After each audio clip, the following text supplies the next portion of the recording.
오늘은 이제 성령의 열매, 8번째 열매 온유입니다. 네, 저희들이 계속해서 사랑으로부터 시작해서 지금 온유까지 8번째 열매를 바라보고 있습니다. 참고로 여러분에게 말씀드리는 거는 저희가 제한된 이 설교 시간에 선포되는 그 말씀이 전부 다가 아니라는 거. 네, 저희가 사랑, 희락, 화평, 오래 참은, 자비, 양성, 충성, 온유, 여기서 선포되는 이 말씀, 이제 다음 주 절제, 그것이 전부 다가 아니라는 겁니다. 오늘로 말씀드리면 온유에 대해서 선포되는 이 은혜가 온유의 전체를 보여주는 게 아니라는 겁니다. 저에게 주어진 이 말씀을 통해서 여러분이 그 온유의 완전함을 이루어가야 된다. 그래서 존 스토트 목사님은 매일매일 기도하신 겁니다. 매일매일 세 번째 기도, 성령님이시 우리를 성령으로 충만케 하사 성령의 열매를 맺게 해달라고. 네. 저희가 오늘 하나님의 말씀이 주어질 겁니다.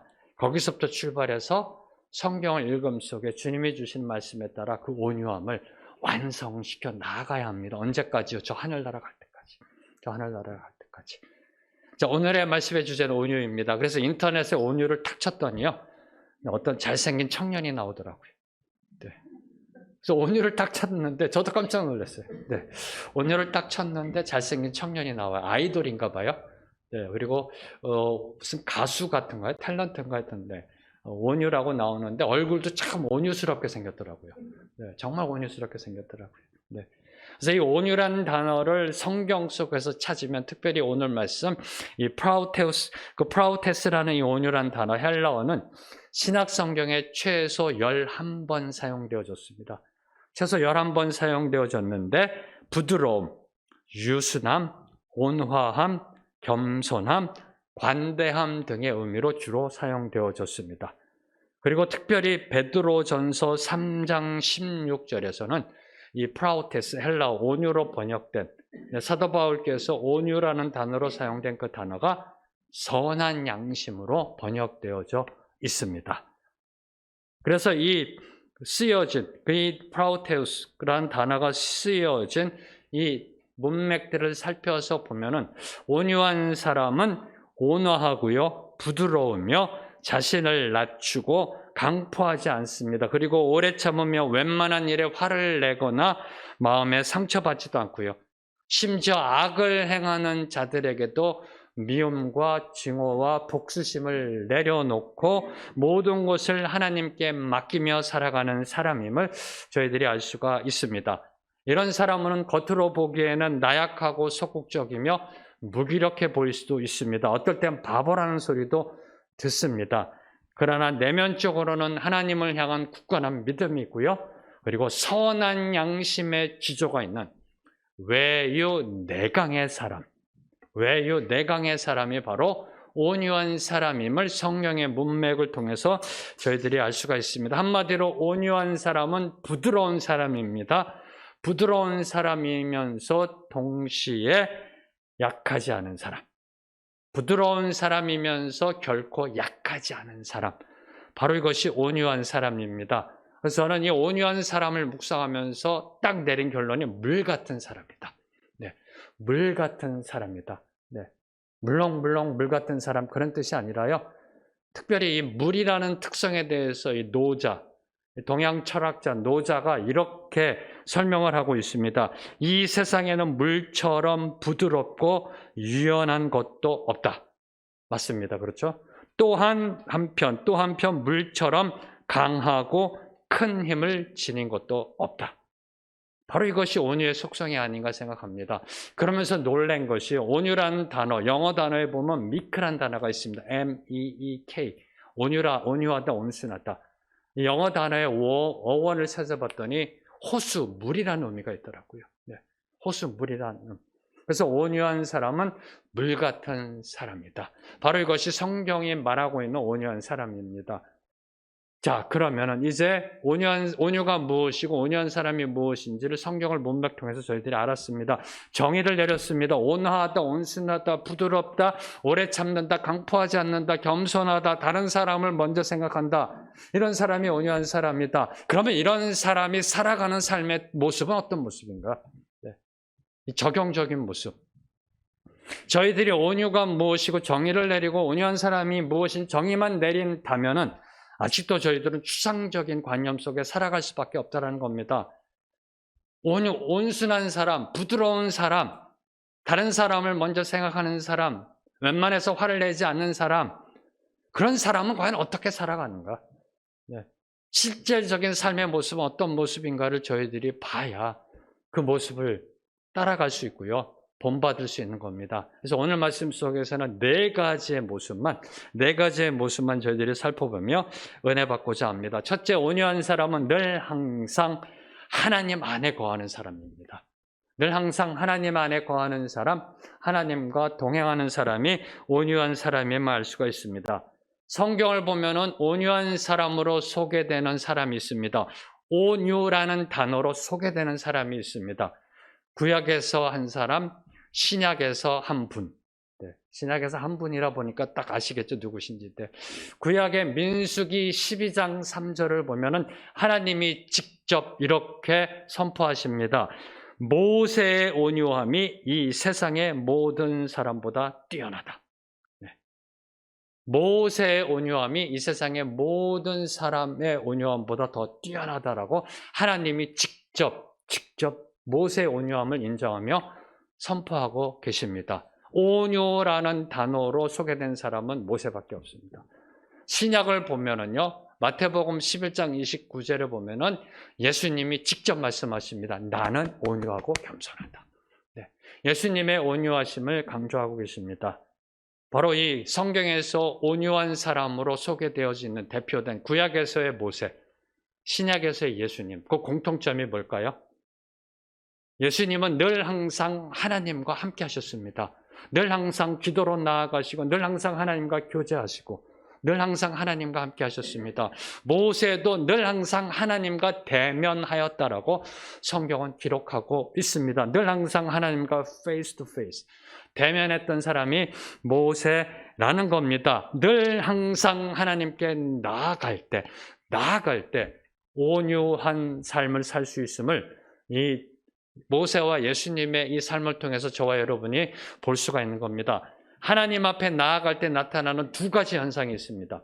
두 가지. 첫 번째, 하나님 앞에 나아갈 때 하나님이 누구이신지를 알게 된다는 겁니다. 멀리서 볼 때 하나님을 잘 몰랐는데 하나님 앞에 가까이 나아가면 그분이 어떤 분인지 알아가게 되고 깨닫게 되고요. 그래서 그분을 알고 깨닫게 돼서 그분을 본받아 살아가게 된다는 겁니다. 그분에 가까이 가면 가까이 갈수록 그분을 알게 되고요. 그분을 깨닫게 되고요. 그분의 성품을 본받아 그분을 닮아가기 시작한다는 겁니다. 두 번째, 하나님 앞에 설 때 나타나는 현상은 내가 누구인지를 보게 된다는 겁니다. 첫 번째는 하나님이 누구이신지를 깨닫게 되고요. 두 번째는 내가 누구인지를 보게 된다. 하나님은 빛이십니다. 빛이신 그분 앞에 쓸 때 저와 여러분의 머리부터 발끝까지 모든 게 투명하게 드러난다라는 겁니다. 저는 이 부분을 특별히 영적 MRI, 영적 CT다라고 저는 이야기합니다. 하나님은 빛이십니다. 그 빛으로 우리를 비추실 때 머리부터 발끝까지 모든 게 쭉 드러납니다. 무슨 뜻일까요? 저와 여러분의 행동과 저 여러분의 언어가 모든 게 다 드러난다는 겁니다. 내가 나를 볼 수 있게 된다는 겁니다. 훤하게 드러난다는 겁니다. 내 행동, 내 손짓, 몸짓, 발짓, 모든 생각, 내 언어까지 들리게 되는 겁니다. 그러면서 이런 결론을 내리게 되는 겁니다. 참 형편없구나. 그래도 내가 목사인데 3대째 크리스찬인데 내가 참 형편없구나. 아직도 멀었구나. 이런 결론을 내리게 된다는 겁니다. 하나님 앞에 쓸 때 내가 얼마나 죄인인지, 형편없는 모습인지, 내가 얼마나 아직도 까칠한지, 거친지, 뭐가 나 있는지 깨닫게 된다는 겁니다. 내가 누구인지를 보게 돼야 내가 온유해질 수 있다는 겁니다. 내가 얼마나 뭐가 났는지, 내가 얼마나 까칠한지를 봐야 그를 다듬을 수 있고요. 그거를 부드럽게 바꿔갈 수 있다는 겁니다. 그래서 온유한 사람은 늘 항상 하나님 안에 거하는 사람, 하나님 앞에 가까이 나아가는 사람, 가까이 나아가서 하나님을 본받는 사람, 가까이 나아가서 내가 나를 보고 나의 못난 부분을 정을 쪼개서 부드럽게 갖고 나가는 사람, 바로 이것이 온유한 사람임을 저희가 알 수가 있는 겁니다. 그래서 모세는 하나님과 대면하면 대면할수록 하나님을 닮아가게 됐고 자기 자신의 모난 부분을 깎아내감 속에 드디어 하나님이 선포한 겁니다. 모세의 온유함이 이 세상에서 다른 어떤 사람보다 월등하다. 월등하다. 이 주님의 축복이 여러분 모두에게 임하게 되기를 선포합니다. 한마디로 요약하면 온유한 자는 늘 항상 하나님과 가까이하며 닮아가는 사람이라는 겁니다. 네, 세상 철학도 저와 여러분에게 동일한 교훈을 주고 있습니다. 금묵자흑 근주자적 들어보셨는지요? 네. 오랜만에 들으시죠? 한자성어. 금묵자흑 근주자적.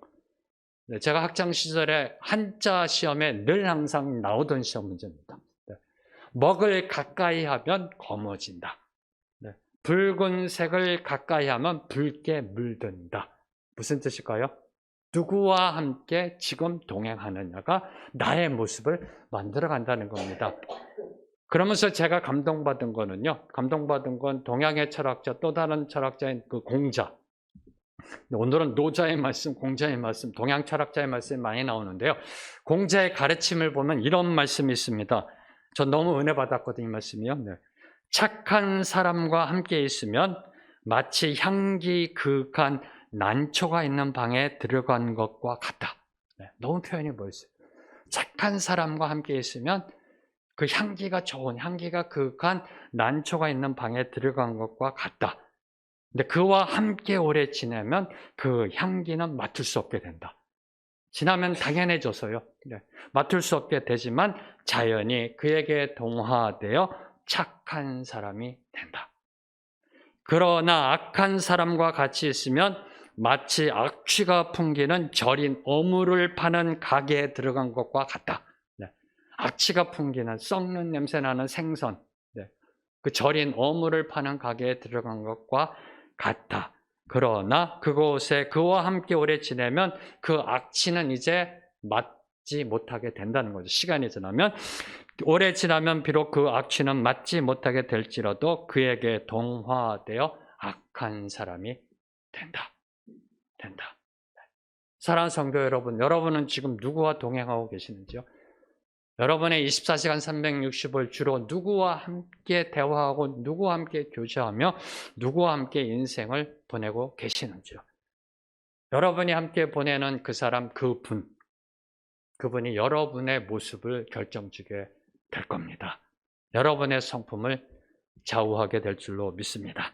두 번째로 온유한 사람의 특징은 내가 짐을 짊어지고 다른 사람에게는 쉼을 주는 것이다.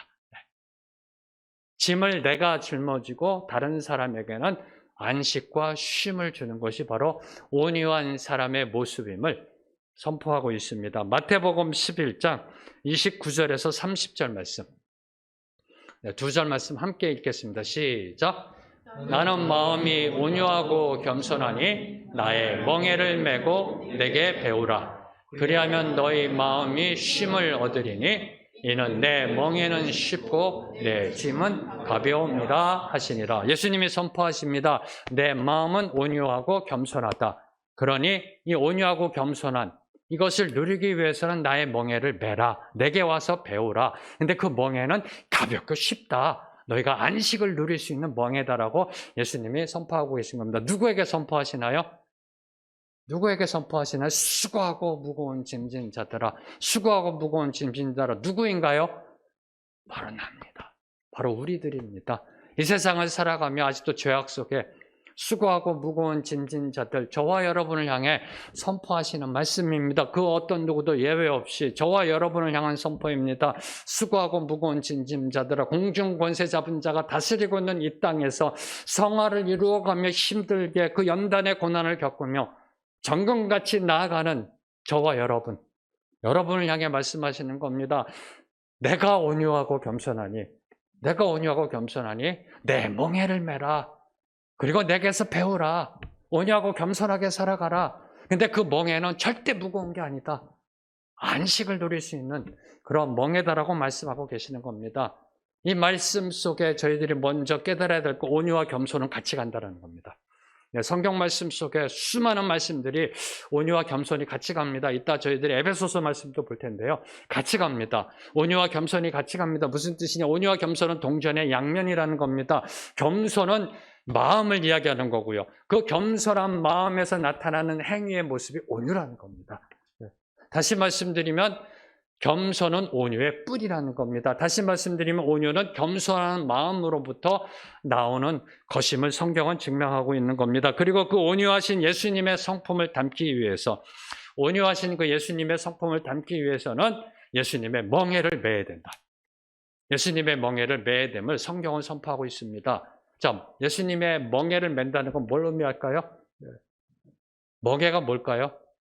멍에는 여러분이 잘 알다시피 이 가축을 이렇게 부리는 데 있어서 대개 보통 2마리의 가축을 하나로 묶어 일을 시킬 때, 부릴 때 사용하는 그겁니다. 다 아시죠? 멍에. 근데 이 예수님의 멍에를 맨다라는 것은 예수님이 바로 그 멍에를 메고 계시는 겁니다. 내 멍에라는 거는. 그러면 다른 한쪽 비어있는, 다른 한쪽 비어있는 멍에를 진짜 2인용이라고 할 수도 없고 이 표현이 참 어려워요. 원래 가축용인데. 그래서 예수님의 멍에니까 2인용이라고 하겠습니다. 한쪽은 이미 예수님이 그 멍에를 쥐고 계시는 겁니다. 다른 한쪽이 비어있는 겁니다. 거기에 고개만 집어넣으라는 겁니다. 그래서 멍에는 참으로 쉽다란 뜻이 겁니다. 무슨 뜻이냐면 이 멍에 모든 짐 하중은 지금 예수님이 다 짊어지고 계시다는 겁니다. 예수님이 십자가를 지고 계시다라는 겁니다. 저와 여러분은 그냥 무임승차만 하라는 겁니다. 고개만 집어 넣고 이제 예수님이 가시는 길을 따라가라는 겁니다. 그게 온유의 길이고 겸손의 길이고 그게 안식의 길이고 평강의 길이고, 왜요? 예수님이 가시는 길은 생명의 길이고 정답의 길이고 진리의 길이고 저 천국 본향을 향해 나아가는 길이기 때문에 예수님께서는 내 멍에를 메고 나아가라는 겁니다. 예수님의 멍에를 맬 때 이 마음의 쉼을 누릴 수가 있는 겁니다. 왜요? 모든 것은 예수님이 짊어지고 계시기 때문에 이것이 바로 예수님의 온유하심의 은혜인 것입니다. 우리가 서로 다른 사람의 짐을 나눠질 때, 우리가 하나님을 믿는 성도로서 교회 공동체로서 형제자매 어려운 거, 힘든 거, 경제적인 거, 물질적인 거, 육신적인 질병의 문제, 자녀의 문제, 가정의 문제들을 서로 나누어질 때 그 상대방은 어깨에서 무거운 짐을 같이 내려놓고 마음의 여유의 호흡을 할 수 있게 되는 겁니다.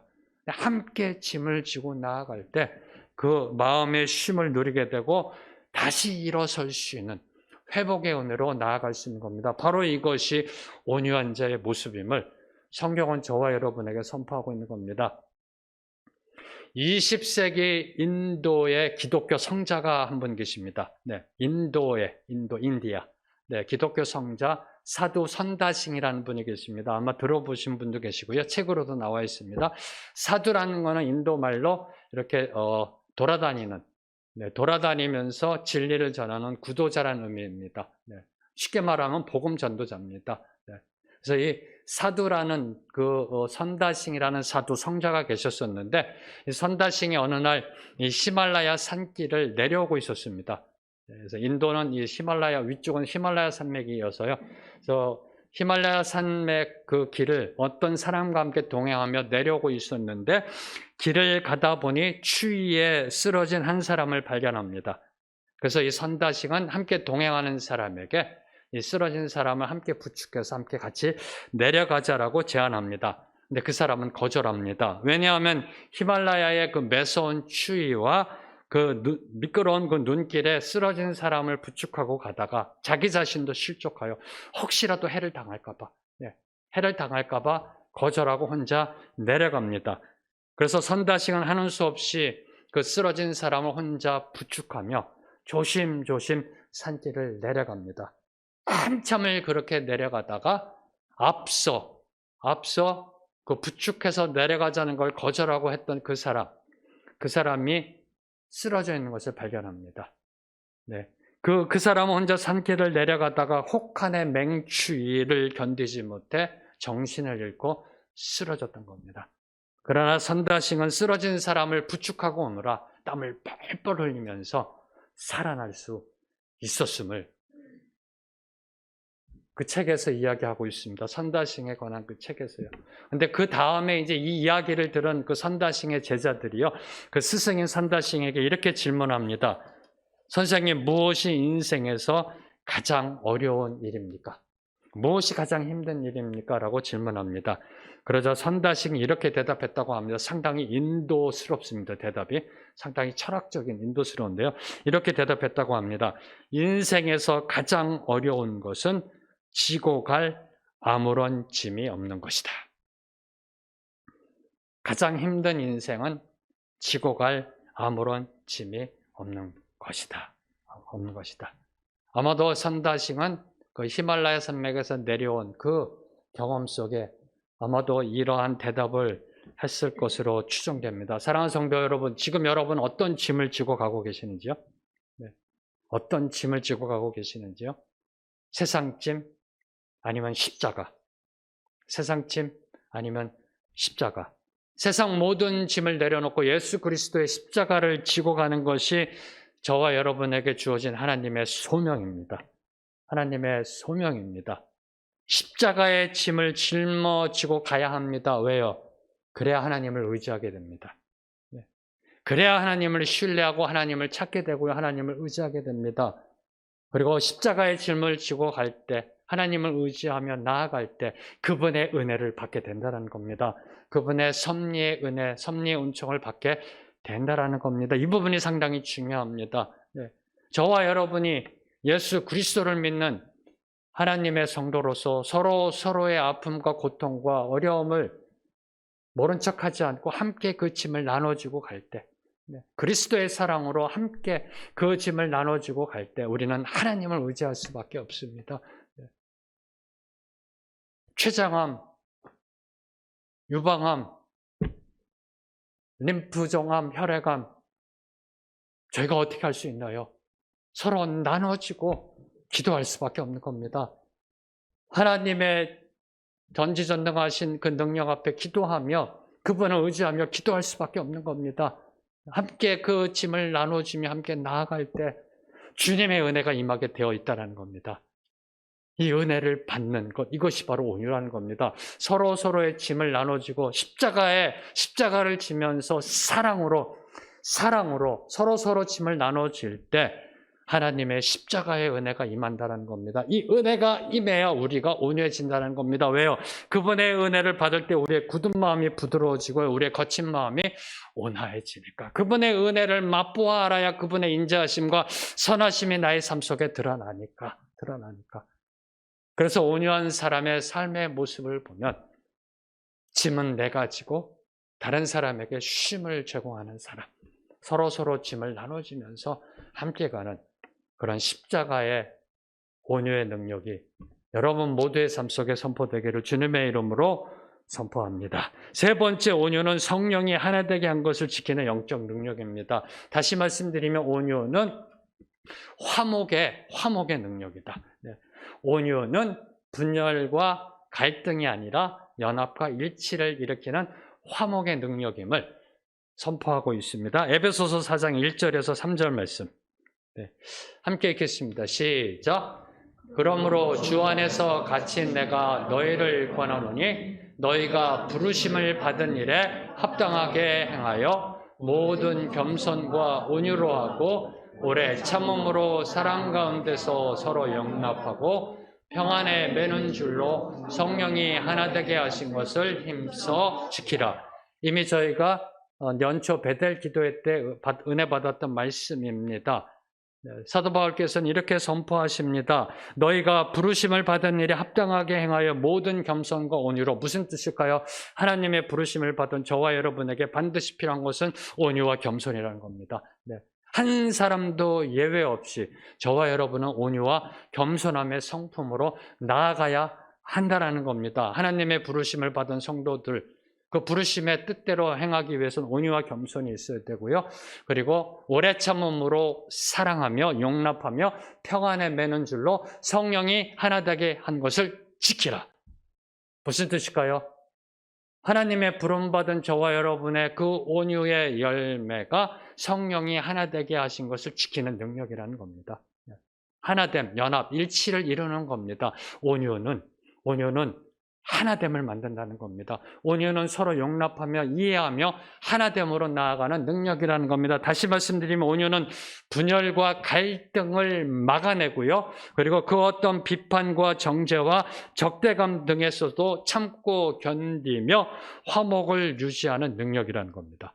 다시 선포합니다. 그 어떤 비판과 적대감이 있다 할지라도 그런 가운데서도 참고 견디며 화목을 유지하는 능력이 바로 온유임을 성경은 선포하고 있는 겁니다. 근데 이 말씀을 묵상하면서요, 갑자기 그런 생각이 들더라고요. 온유가 그러한 화목의 능력이면 여기서부터 출발해야 되겠구나. 여기서부터. 다른 사람도 상대방도 지금 나에게 화를 돋구는 사람, 나로 하여금 분노케 하는 사람, 나를 적대시하는 사람, 그 사람도 감정을 가진 사람이다. 감정을 가진 사람이다. 무슨 말이냐고요? 지금 저 사람이 저렇게 화가 나 있고 분노를 표출하고 나에게 적대한다는 것은 그 사람 안에 또 다른 무언가 상처가 있고 또 다른 무언가 문제가 있고 나로 하여금 상처받은 무엇인가 있다라는 것을 인정하는 것부터 출발해야 되겠다. 네. 바로 이것이 온유의 출발점이 아닌가. 네. 온유는 서로 하나됨, 화목을 이루는 능력입니다.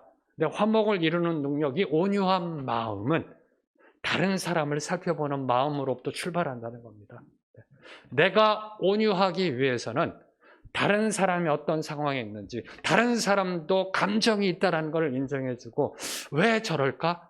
저 사람 지금 뭔가 아프구나, 힘들구나, 상처가 있구나. 여기서부터 출발해야 한다는 겁니다. 이것이 인정이 안 되면 절대로 온유의 능력, 화목의 능력을 이룰 수가 없는 겁니다. 저희들이 이렇게 가끔가다 식당에 가서 식사를 하면요, 어떤 아이가 이제 아이들이 시끄럽게 하고 소란 피는 그런 경우를 종종 보게 됩니다. 근데 어떤 식당에서요, 어떤 그 어린아이가 식사는 하지 않고 계속 울면서 소리 지르고 돌아다녔다고 합니다. 그래서 울면서 소리 지르고 돌아다니고요. 그런데 정말 참을 수 없었던 것은 그 아이가 식당에서 그렇게 소란을 피는데도 그 아이의 아버지는 그 자녀를 자제시키지 않았다는 겁니다. 네. 자제시키지도 않고 그냥 내버려 두고 있었다는 겁니다. 만약에 여러분이 그 식당 안에서 식사하고 있었다면 어떻게 반응하셨을까요? 네. 어떻게 행동하셨을까요? 네. 참다 못한 한 사람이 그 아이 아버지에게 갑니다. 그리고 이제 언짢은 투로 참았겠죠? 참다가 참다 못해 이제 그 아이 아버지에게 가서 언짢은 투로 이렇게 얘기했다고 합니다. 당신 아이 교육 좀 시키세요 라고 질책하였다고 합니다. 그때 그 아이 아버지는 정신을 차린 듯 사람들을 향하여 고개를 숙이며 이렇게 말하였다고 합니다. 죄송합니다. 실은 이 아이의 엄마가 오랫동안 병을 앓다가 죽어서 오늘 화장하고 돌아오는 길입니다. 이 말을 들은 모든 사람들은 숙연해지면서 더 이상 그 아이를 나무랄 수가 없었다고 합니다. 사랑하는 성도 여러분, 우리 삶 속에 나타나는 갈등, 충돌엔 다 이유가 있습니다. 다 원인이 있고요. 다 이유가 있습니다. 그 이유를 제대로 알기까지 기다리는 마음이 바로 온유라는 겁니다. 그 이유를 제대로 알 때까지 기다려주는 마음. 기다려주는 마음이 온유입니다. 분노할 수 있지만 분노하지 않는 것. 힘이 있지만 그 힘을 사용하지 않는 것. 따지고 무엇이 옳은지 시시비비를 가릴 권리가 있지만 그 권리를 잠시 유예시키는 것. 그것이 바로 온유라는 겁니다. 힘은 있는데 통제 가운데 있는 힘. 이것이 바로 온유의 능력이라는 겁니다. 힘은 있습니다. 있어야 됩니다. 네. 힘이 없으면 비굴이고 비겁함입니다. 힘과 능력은 있어야 됩니다. 그러나 통제 가운데 있는 힘과 능력이 온유의 능력이라는 겁니다. 사람의 두꺼운 외투, 겨울 외투를 벗기는 것은 거센 비바람이 아니라 따스한 햇볕인 것을 다 알고 계시잖아요. 다 알고 계시잖아요. 인간의 어두운 모습, 힘든 모습, 불화, 불평, 불만, 분노, 적대, 정죄, 비판, 이 두꺼운 인간의 감정적 어두운 모습을 벗겨내는 것은 그 사람을 비판하고 정죄하고 시시비비를 가리는 것이 아니라 따스하게 품어주는 그 온유함. 바로 그 온유함이 그 두꺼운 감정적 외투를 벗어버리게 될 줄로 믿습니다. 네 번째로 온유한 사람은 상대방의 인격을 존중해주는 사람입니다. 상대방의 인격을 존중해주는 것이 온유입니다. 그 사람이 어떤 사람이건, 그 사람이 어떤 상황에 있던 무시하거나 차별하지 않고요. 그 사람의 인격을 존중해주는 사람이 바로 온유한 사람입니다. 요새 저희 우리나라에서 가장 이름이 많이 올라오는 이름, 부정적으로요. 아마 조두순 씨가 아닌가 생각합니다. 다 아시죠? 네. 조두순 씨에게도 그 인격을 존중해 주는 것이 온유함이라는 겁니다. 이것이 성경에서 말하는 온유함이라는 겁니다. 구약에 보면은 하나님의 선지자 엘리야가 발멜산에서 바알과 아세라를 섬기는 우상 선지자 850명과 영적 맞대결을 벌입니다. 네, 영적 맞대결을 벌여서 저희들이 알고 있다시피 1대 850의 싸움에서 엘리야가 승리합니다. 그리고 450명의 바알 선지자를 참수형을 처합니다. 네, 놀라운 사건이 일어납니다. 하나님이 불을 내리셨고요. 네, 능력을 주셨고요. 그걸 엘리야는 경험했고요. 성령 충만함으로. 그런데 당시 북이스라엘의 왕비였던 이세벨, 바알의 교주 이세벨이 도끼를 품고 선포합니다. 엘리야를 죽이겠다라고. 살해 협박을 합니다. 이 소식을 들은 엘리야는 주랭랑을 칩니다. 브엘세바로 내려갑니다. 남쪽 지방으로 내려가 노뎀나무 아래 들어누워 이제 죽고자 합니다. 네. 노뎀나무 아래 들어누워서 지친 몸으로 이제 죽을 날만 기다리며 있습니다. 여러분이 만약에 하나님이라면 이런 엘리야를 보고 뭐라고 말씀하시겠습니까? 네. 여러분이 만약에 하나님이라면 내가 저걸 선지자라고 뽑아놓고 이렇게 말씀하시겠습니까? 야, 내가 지금 바로 얼마 전에 능력 줘서 불 내려주고 850명 이겼는데 정신 못 차리고 어디다 정신 두고 이렇게 말씀하시겠습니까? 당장 옷 벗어. 다른 사람 임명할 거야. 이렇게 말씀하시겠습니까? 하나님은 그 엘리야를 향해 한마디 말씀도 안 하셨습니다. 야, 너 왜 그래라고 말씀도 안 하시고요. 잠과 음식으로 따스하게 품어주십니다. 지쳐 있으니까 잠을 주시고요. 음식으로 힐링을 안아주십니다. 힐링하게. 언제까지요? 그가 일어날 때까지 기다려 주십니다. 그리고 엘리야가 일어나자 시내산으로 부르십니다. 하나님의 산 시내산으로 다시 회복시키기 위해서. 성경에 보면 시내산에 도착한 엘리야에게 하나님이 이렇게 말씀하셨다고 되어 있습니다. 바람도 아니고 지진도 아니고 불도 아니고 세미한 음성으로 말씀하셨다. 이게 하나님의 온유하심을 나타냅니다. 왜 세미한 음성일까요? 지치고 탈진된 엘리야의 마음, 예민해진 엘리야의 마음이 혹시나 영적으로 또 눌릴까 봐. 바람 같은 큰 소리로 하나님이 말씀하신다고 생각해 보세요. 지진을 일으키면서 거기서 막 하나님이 말씀하신다고 생각해 보세요. 그래서 하나님은 세미한 음성으로 그 예민해진 마음, 지친 마음을 어루만져 주셨던 겁니다. 바로 이 세밀한 하나님의 온유하심이 예수 그리스도의 삶을 통해서도 온전히 증거되고 있습니다. 예수님은 남편이 5이나 되었던 그 여인을 향해 책망하지 않으셨습니다. 만약에 오늘 이 예배드리는 저희 예배당에 결혼과 이혼을 5번 하신 자매가 앉아있다면 여러분은 그분을 어떻게 생각하시겠습니까? 네. 결혼하고 이혼하고 결혼하고 이혼하고 결혼하고 이혼하고 결혼하고 이혼하고 결혼하고 이혼하고 5번이죠? 어떻게 생각하시겠습니까? 뭐가 문제래 저 여자? 성격이 문제인가? 아니 성격 괜찮아 보이는데 뭐가 있나? 좀 재산을 뒤로 빼돌리나? 별의별 생각을 아마 다 할 겁니다. 뒤에서요. 네. 왜요? 5번 이혼했다는 그것 때문에 부정적으로 보기 시작하는 것이 세상의 눈입니다. 세상의 논리입니다. 그러나 예수님은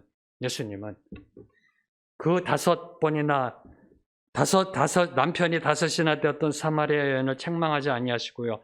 그녀의 아픔을 어루만지시면서 영원한 생수, 축복, 영생의 축복을 부어주셨습니다. 다시 말하면 천국의 열쇠를 주신 겁니다. 천국 백성 삼아 주신 겁니다. 누구야? 5번이나 이혼했던 여자에게. 네. 그리고 예수님께서는 현장에서 가늠하다 잡혀온 여인을 사람들은 율법의 정이라는 이름으로 정죄하며 돌로 치려하였지만 예수님은 그녀를 더럽다고 불결하다라고 고개 돌리지 않으셨다는 겁니다. 다시 한번 예를 듭니다. 이곳에 저와 여러분이 드리는 이 예배당에 지금 현장에서 가늠하다 잡혀온 여인이 들어왔다. 어떻게 반응하시겠습니까? 지금 예배 드리는데 거룩한 곳에 지금 뭐 하시는 겁니까? 더럽게 불결하게. 하나님이 노하십니다. 이렇게 대답하지 않을까요? 현장에서 가늠하다 잡혀온 형제와 자매가 여러분의 성도라고 생각해 보십시오. 여러분의 순원이라고 생각해 보십시오. 여러분 과연 어떻게 그 형제와 자매를 대우하실런지요? 예수님은 더럽다고 침뱉지 않으셨다는 겁니다. 너 그렇게 하고서도 하나님 믿느냐라고 손가락질하지 않으셨다는 겁니다. 그녀를 용서로 품으시고요. 그녀를 용서로 품으시며 앞으로 어떻게 살아가는 것이 정답의 길임을 말씀해 주셨습니다. 다시는 죄를 범치 말라. 이것이 예수님의 온유하심입니다. 예수님의 온유하심은 그녀의 인격을 존중해 주는 겁니다. 왜 그랬니? 라는 질문이 없으셨습니다. 왜 그랬니? 이 질문이요, 그 사람을 얼마나 아프게 하는 줄 아세요? 죄를 졌거든요. 죄인인데 거기다 대고 왜 졌냐고 물어보면 거기다가 비수를 꽂는 겁니다. 예수님은 미래지향적인 선포를 하신 겁니다. 다시는 죄를 짓지 말라. 이것이 바로 예수님이 말씀하신 그 온유한 그 모습이고요. 그리고 또 하나 저와 여러분이 반드시 기억해야 될 것, 그녀를 향해 돌로 내려치려 했던 사람들이 예수님이 죄 없는 자가 먼저 치라라는 이 말씀을 듣고 전부 다 양심의 가책을 받아 돌을 내려놓고 돌아갔다는 사실입니다. 이게 상당히 중요합니다. 왜요? 이 사실을 통해 저와 여러분, 우리 모두는 서로에게 온유할 수밖에 없는, 서로에게 온유할 수밖에 없는 당위성, 필연적 이유를 설명하고 있기 때문입니다. 왜요? 저와 여러분은 모두 다 죄인이기 때문에. 저와 여러분은 모두 다 한 사람도 예외 없이 죄의 권세 아래 붙잡혀 죽을 수밖에 없었던 사탄의 종이었기 때문에. 저와 여러분이 누구라고요? 사탄의 종 되었던 자들이라니까요. 사탄의 종 되었던 자들이 서로를 향해 정죄할 수 있을까요? 사탄의 노예였던 주제에 서로를 쳐다보며 비판할 수 있을까요? 서로를 쳐다보며 불쌍히 여기고 긍휼히 여기고 치근히 여기며 서로를 품어줄 수밖에 없는 겁니다. 그게 바로 저와 여러분의 정체성이라는 겁니다. 마지막으로 예수님께서는 부활하신 후에 자신을 3번 부인했던 베드로를 다시 만나셨을 때에도 온유하셨습니다. 그를 책망하지 않았고요. 나무라지도 않았습니다. 심지어 다른 제자들 앞에서 망신을 주지도 않고 오히려 베드로의 권위를 회복시켜 주셨습니다. 여러분이 만약에 예수님이라면 어떻게 하셨을까요? 다른 제자들 앞에서, 성도들 앞에서 얘가 베드로야. 내가 그 대제사장 집에서 침 뱉고 욕설당하고 신문당할 때 나 부인했던 애야. 라고 하지 않으셨다는 겁니다. 네. 이것이 바로 예수 그리스도의 온유하심. 베드로가 어떤 상황에 있던 어떤 사람이건 그 인격을 존중해 주는 겁니다. 네. 왜요? 베드로도 하나의 인격체이기 때문에 책망하지 않으셨습니다. 나무라지 않으셨습니다. 심지어 모욕을 주지도 않았습니다. 요한복음 21장을 보면 이제 갈릴리로 돌아갑니다. 제자들이. 그런데 거기서 예수님이 주신 사명을 망각합니다. 사람을 낚는 어부가 되라는 그 사명을 망각하고 물고기나 잡으러 가자. 물고기나 잡으러 가자 하면서 베드로를 비롯한 7 제자가 갈릴리 호숫가에서 물고기를 잡습니다. 그런 제자들을 예수님은 꾸짖지 않으십니다. 꾸짖지 아니하시고 그들을 위해 조찬을 준비하십니다. 네. 손수 앞치마 두르시고 요리를 하십니다. 네. 밤새도록 조업했던 그 제자들을 위해 숯불을 피워놓고 빵과 물고기를 구우셨습니다. 이게 바로 예수님의 온유하신 모습입니다. 그리고 자신을 부인했던 베드로에게 너는 나를 사랑하느냐 3번 물으시면서 베드로를 회복시키셨습니다. 베드로에게 이렇게 묻지 않으셨습니다. 왜 그랬니? 왜 그랬니 그때? 너하고 나하고 눈도 마주쳤잖아. 왜 그랬니? 내가 너한테 미리 경고했잖아. 부인할 거라고. 근데 도대체 왜 그랬니? 정신줄 어디다 놓고 다녔니라고 묻지 않으셨다는 겁니다. 너는 나를 사랑하느냐? 너는 나를 사랑하느냐? 이 질문으로 베드로를 회복시켰다는 겁니다. 이것이 예수님의 온유하심입니다. 근데 놀라운 또 다른 온유하심이 있습니다. 저와 여러분이 또 주목해야 될 온유하심. 그럼 왜 유독 요한복음만 베드로의 회복을 기록하고 있을까요? 왜 베드로의 회복은 요한복음에만 기록되어 있을까요? 이 부분이 예수님의 온유하심을 또 이해하는 하나의 출발점입니다. 베드로가 예수님을 3번 부인할 때 그때 베드로와 함께 있었던 제자가 있습니다. 베드로가 예수님을 부인하는 것을 보고 들은 제자가 있었습니다. 그 제자가 바로 요한입니다. 그 요한이 쓴 게 요한복음이고요. 베드로가 예수님을 부인하는 충격적인 말을 들은 요한, 예수님을 모른다고 자신을 저주하며 발발 뛰던 부인하던 베드로를 본 요한, 그 요한은 베드로를 이전처럼 수석 제자로 모실 수 있었을까요? 요한은 베드로의 리더십에 순종할 수 있었을까요? 겉으로는 순종하는 척하면서 혼란 속에, 속으로는 그때 그 모습이 계속해서 올라올 겁니다. 베드로가 부인하던 모습, 자신을 저주하며 나는 예수를 모른다고, 그 모습이 계속해서 떠올랐을 겁니다. 그런 요한의 마음까지도 만져주신 사건이 바로 요한복음 21장에 기록되어 있는 겁니다. 요한복음 21장을 보면은 예수님께서 이제 아침 식사를 마친 후에 베드로와 요한을 따로 세워 걸으시면서 베드로에게 3번 사랑하냐고 물어보신 겁니다. 여러분 요한복음 21장에 보면은 베드로가 뒤에 따라오는 요한을 보고 예수님께 물어봅니다. 저 제자는 어떻게 되냐고. 그래서 예수님께서는 베드로와 요한을 따로 함께 세워 걸어가시면서 베드로를 회복시키신 거고요. 바로 이것을 요한으로 하여금 듣게 하신 거고요. 예수님께서는 내가 나를 사랑하느냐 3번 물으신 후에 3번 동일하게 내 양을 치라, 내 양을 치라, 내 양을 치라. 베드로의 권위를 회복시켜 주었던 겁니다. 요한의 마음속에 있었던 그 갈등과 혼란을 예수님께서 정리해 주신 겁니다. 바로 요한이 겪고 있었던 그 갈등까지도 다스리시며 어루만져 주셨던 바로 그 예수님의 그 터치하심이 바로 예수님의 세밀하신 그 온유하심을 보여주고 있는 겁니다. 갈라디아서 6장 1절은 저와 여러분에게 이렇게 권면하고 있습니다. 함께 읽겠습니다. 시작.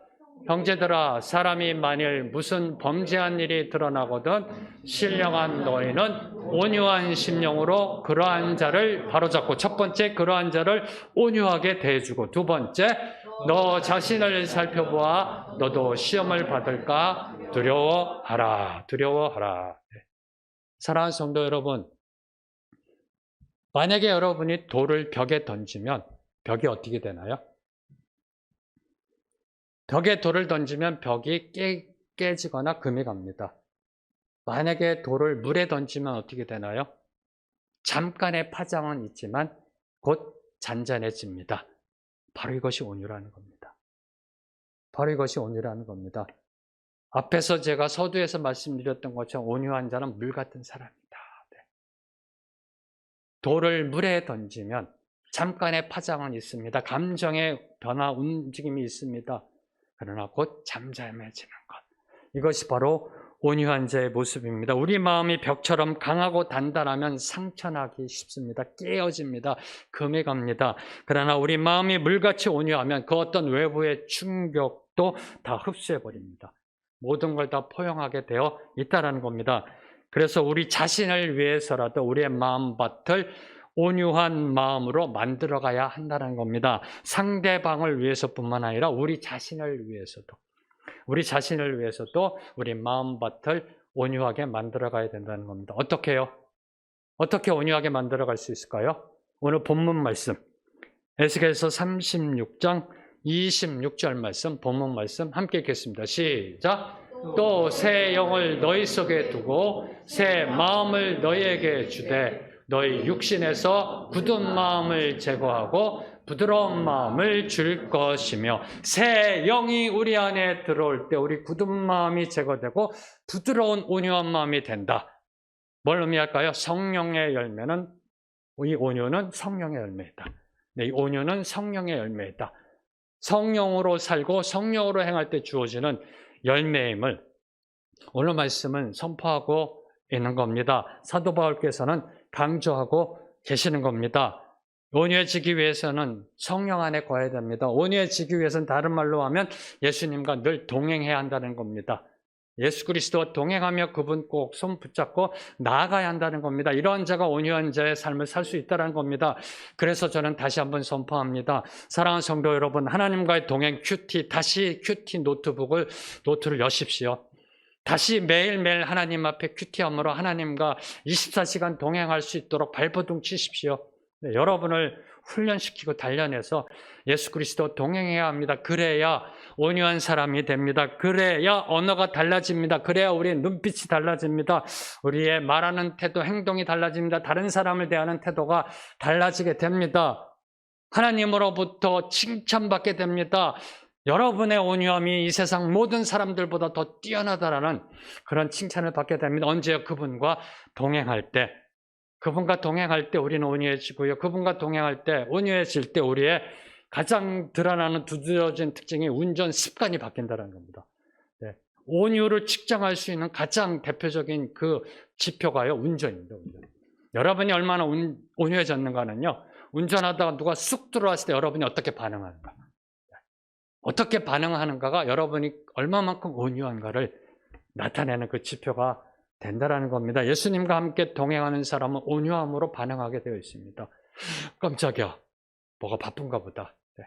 예수님과 동행하지 않는 사람, 여러분이 주로 하는 말, 그렇게 반응하게 되어 있다는, 죄송합니다. 제가 주로 하는 말, 네. 그렇게 반응하게 되어 있다는 겁니다. 아니, 우리의 운전뿐만 아니라 온유한 자는 인생의 운전도 바뀝니다. 인생의 운전도 바뀐다니까요. 네. 내 성질대로에서요, 성령의 인도대로 바뀝니다. 네. 욱하는 혈기에서 꾹하는 참음으로 인생의 운전대를 잡게 된다는 겁니다. 다시 선포합니다. 예수님과 동행하며 온유하게 변화되어진 성품의 열매를 맺는 사람은 인생의 운전도 달라진다는 겁니다. 내 성질대로가 아니라 성령의 인도대로. 욱하는 혈기가 아니라 꾹하는 참음으로 인생의 운전대를 잡게 된다는 겁니다. 지금 여러분의 인생은 어느 대로를 달리고 있는지요? 어느 대로를 달리고 있는지요? 올림픽대로? 순환도로?